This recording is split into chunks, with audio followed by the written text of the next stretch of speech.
the sheer hypocrisy of many of the countries in the West to condone this, to me, is shocking, it's appalling. You say ceasefire, at the same time, you've been sending weapons. So there's clearly, to me, sheer hypocrisy from the United States administration. Netanyahu represents Israelis, but he's still committing war crimes. Why did you call Mandela committed crimes? No, for example, but why did the US call him terrorist? The same issue. You don't call victims and the colonized in their decision to fight the colonial masters terrorists. Malaysia's Prime Minister Anwar Ibrahim didn't hold back when Mehdi Hassan asked him about the US government's role in Gaza. Mehdi wanted to know whether Anwar believed the US was complicit in what he calls genocide, and in response, Anwar separated the legal question from the moral one, but then he went straight at the US government, because according to him, you can't stand there calling for a ceasefire while still sending weapons to Israel. But Anwar wasn't just coming for the US. He also went after the wider Western response to Gaza. Let's talk about Gaza, a big issue globally for a lot of our viewers, for a lot of people around the world. You've been quite outspoken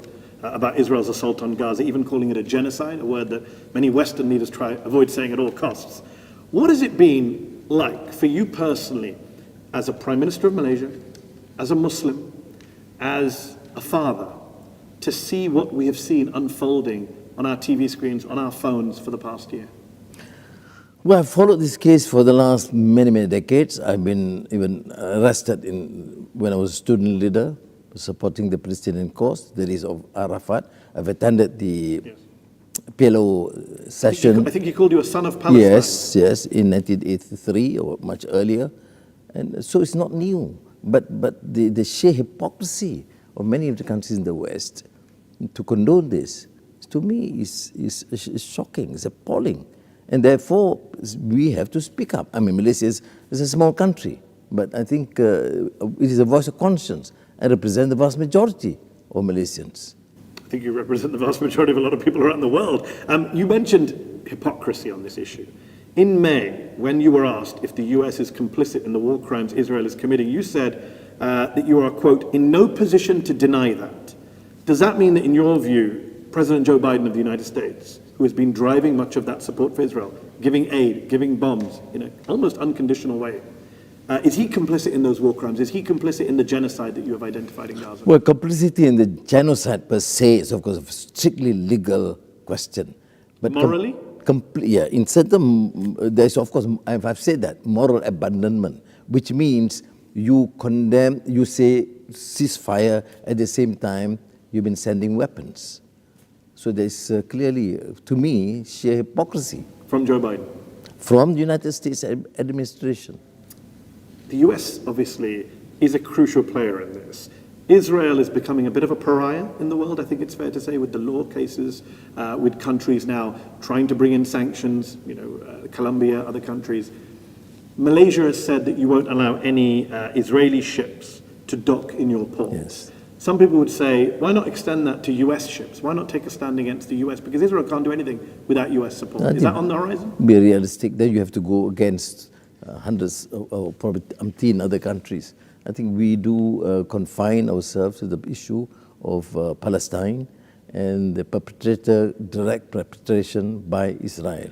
And it's interesting when you mention ship, because it was condoned in the past by all earlier prime ministers in the name of the Islamic Party, Malay Party. Despite Malaysia having no relation to it? Yeah, which is, again, some part of hypocrisy in this country, and which you need to be exposed, and that's why we took a tough decision to stop that.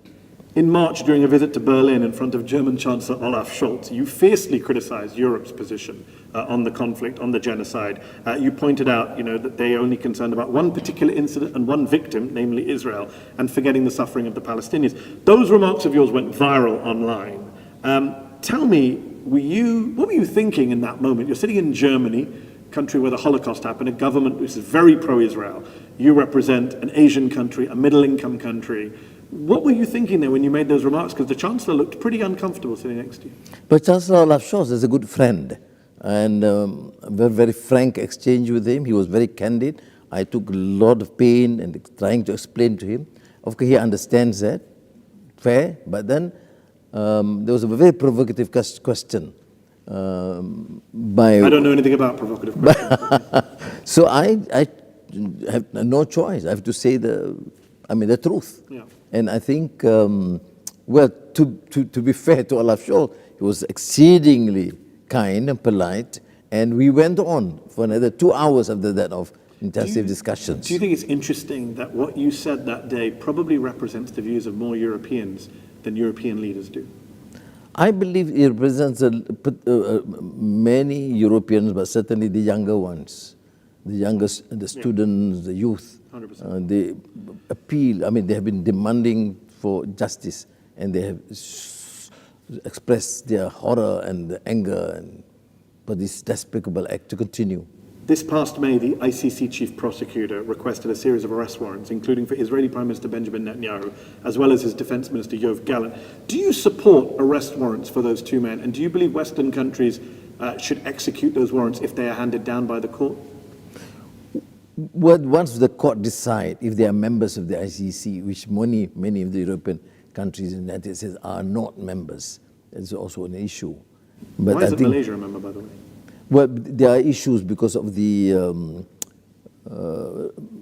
conditions imposed, and I think we had some issues earlier then, but we are reviewing that now. Okay. But you, in principle, support the idea of Netanyahu being held to account for war crimes?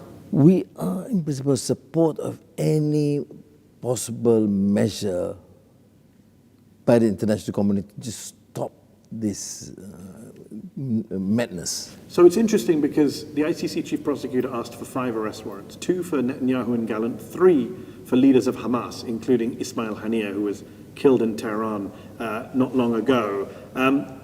Do you support holding Hamas to account as well? Well, you don't prosecute the victim. That's my position. That's why I have an issue with the ICC. Hamas can't actually carry out atrocities? No, but they were victims. Maybe Palestinians are victims, but is Hamas? Yeah, but they have been colonized. They have been elected as leaders to represent their people.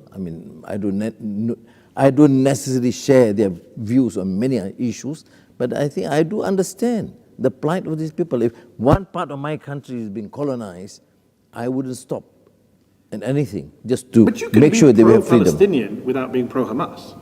Of course, I am pro-Palestinian. Yeah, but you can be pro-Palestinian without being pro-Hamas. Sure, but it's up to the Palestinians to decide whom they want. Agreed, but you're the Prime Minister of Malaysia. You can decide who you want to support. I support Palestinian cause. Well, you met with Ismail Haniyeh in May before he was killed and faced a lot of criticism for it, which you responded to after he was killed, saying that those critics of yours, quote, failed to appreciate his deep desire for a peaceful Middle East. A lot of people would say, Prime Minister, that's an outrageous thing to say about a man who praised October the 7th, praised the killing of Israeli civilians, even praised Osama bin Laden when he died. Mehdi, view and look with some empathy to the cause of those who have been colonized.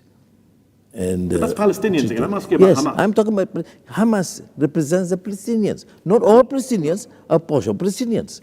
But they are Palestinians, regardless whether they are... excuse war crimes. Netanyahu represents Israelis, but he's still committing war crimes. Why did you call Mandela and committed crimes? No, for example... But why did the US call him a terrorist? The same issue. You don't call victims and the colonized in their decision to fight the colonial masters as terrorists. Some people think that some of your rhetoric about Hamas since October the 7th is driven by domestic politics in Malaysia, that you have the PAS party, an Islamic party, which is the single biggest party in your parliament right now, not part of your coalition, but that you have this challenge from the kind of quote-unquote Islamic right, I don't know if that's the right phrase, and that's why you're making all these statements about Hamas, because you want to kind of pacify your conservative Muslim constituency at home. What do you say to people who say that? I've been in touch with all these groups, whether I agree or disagree, for the last 4 or 5 decades, long before Hamas was formed.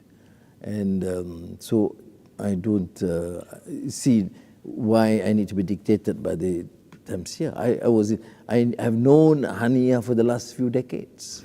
What do you believe is the resolution to the Israel-Palestine conflict? First, stop this aggression. Agreed, that's short term. Yeah, okay. But immediately, of course, once you stop that and withdraw... So it's a classic two-state solution. Yes, yes. which of course is not easy, but then what else do you have there? And the US has to make it happen, right? It is essentially the US decision. They can make it happen, but it is a known fact that it will be extremely difficult to persuade them to see the facts and the truth. In August, the Wall Street Journal published an article about your country with the headline being, "Anger over US's Gaza policy opens door wider for China." And a lot of American think tanks like the Wilson Center in DC are saying that China is exploiting the Gaza issue to get closer to a lot of Muslim majority countries. Do you think that's true? And do you feel Malaysia's relationship with China has grown stronger since October the 7th? Long before October 7th, we have had excellent, or should I say good bilateral relations. But when I assume office, I have decided that, look, we have to work with our neighbors. ASEAN is a priority. We have India, we have China, we have Australia. And we have given the clear foreign policy But prescription. you've praised China's stance on Gaza while you've criticized the US's, right? Yeah, because they've taken a position that's quite similar It's to a cynical ours. position, though, isn't it? Do you believe that China gives a damn about the people of Palestine? What is Given what they're important- doing to well, Muslims in Xinjiang, you know about the Uyghur situation. Can a country that treats its own Muslims so badly really give a damn about I don't think it's a fair to compare these two situations where you have complete genocide and open killings on a daily basis with the issue of Uyghur. And with Uyghur, unlike the Israeli position, Many people believe what's happening in Xinjiang with the Uyghurs is also a genocide. I dispute that. But What do you think it is? How would you describe it? notwithstanding that there are differences, there are issues with the people of Uyghur, there are avenues. Unlike Israel, which has refused to have any So has China. discussion. No, Mr. China no, does not to- discuss the Uyghur situation. Has he discussed it with what you? public? Well, in private, I do discuss. Do you condemn what's happening to the Uyghurs? I discuss. I ask questions, and But do you condemn it? Because you're condemning Israel, so I'm just asking if Well, you if I'm convinced that there are evidence, not necessarily from Western propaganda. It's from groups like Amnesty that supported you. Yes, that's why I raised the issue. Precisely because of that, I raised the And issue. what answer did you get back? Well, they said, They're going to deny it, obviously. of course they deny, but what's more important, Mehdi, is that they do take this into consideration. You see, it's not bare denial. I interviewed Imran Khan when, and this is prior to him going to prison, obviously, and he refused to say anything critical of China either. There's a view that says a lot of Muslim leaders are happy to criticize America, Israel, Europe, but they won't criticize China because they rely too much on China. Is that fair? It is not fair because this attempt like, equating Ukraine with Gaza or equating Uyghur issue with Gaza. Let's talk about Ukraine. It's completely, to me, is unfounded because it is just grossly unfair. Okay, so forget Gaza for a moment. Just Ukraine. You mentioned Ukraine. Yes. Do you condemn Vladimir Putin's illegal invasion of Ukraine and his annexation? I have, in my Yunga speech, I have condemned the Russian invasion of Ukraine. But it's a different situation, but partly because Putin is prepared to enter into a negotiation. I've said it in Vladivostok in front of Putin. But you also praised Putin as well there. I praise him for other issues, for Global South, for BRICS. So again, the cynic would say, and I'd love to hear your response to this, that Malaysia right now is trying to join the BRICS, right? Which is, of course, the economic coalition of Brazil, Russia, India, China, South Africa. And do you feel that Malaysia's economic interests, you're a middle-income country, you're not a superpower, you have aspirations, and we'll talk about that. But do you believe that that need to be part of BRICS means you would like to say more about China or Russia, but you can't? Not necessarily. I've said it publicly about the invasion of Ukraine. I've discussed with Chinese leaders, and they have been quite, prepared to at least listen and give the avenue. I have praised America on a number of issues. So you're playing a balancing act. And not balance what I consider is right and what is important for the country. Fair play. During your recent meeting with Putin on Ukraine, you talked about the, quote, enormous potential for enhancing trade relations with Russia. And unfortunately, when I see that, I can't help but think of former Pakistani Prime Minister Imran Khan, who in 2022 was removed from office in a coup that a lot of people believe the US was involved in and was driven by what they thought was his closeness with Russia. Do you worry about your own seat of power here going up against the US. Do you have discussions in Malaysia about what might the US do to me if I get too close to Russia or China? The intelligence agencies are more worried. Yours? Yes, Okay. fair, and I listen, but I think the other They're worried about the US? No, they're worried because they understand the geopolitics, they understand what's happening, what has been happening in Africa and many other countries. They see you on that tightrope yes, but, in all these countries. but I assured them, look, we continue to maintain good relations with the United States. I mean, largest foreign investments is still from the United States, cumulatively is from the United States. They have a lot of interest here.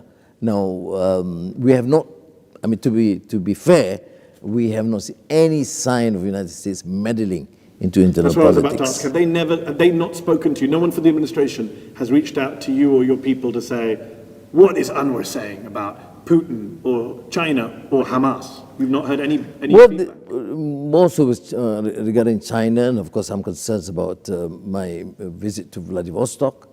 But we did explain, China is an important neighbor, it's the largest trading partner now, and we don't have issues. Well, you talk about You do South have China. issues. Yeah, South China, we have issues with all our neighbors. But why China's single out? the aggressive one in the South No, China Sea, right? why single out China? That's why I They're said the aggressive this ones in the is South China the Sea. discourse of the West. Hold on. That's No, not the this discourse of the West. is the discourse of the West. Hold on. Japan, the Philippines, Yes. multiple neighbors have called out China. We have That's not a issues, Western propaganda. neighbor issues, boundary issues Yeah, with China. with China and the Philippines and Indonesia and Singapore and Brunei and Thailand. You do. Yes. But all I'm saying is a lot But of we Asian don't go to countries- war with these countries. We engage with them, we discuss with them. So is with What's China. the solution with China, by the way? Bilateral, multilateral, ASEAN, we continue to negotiate.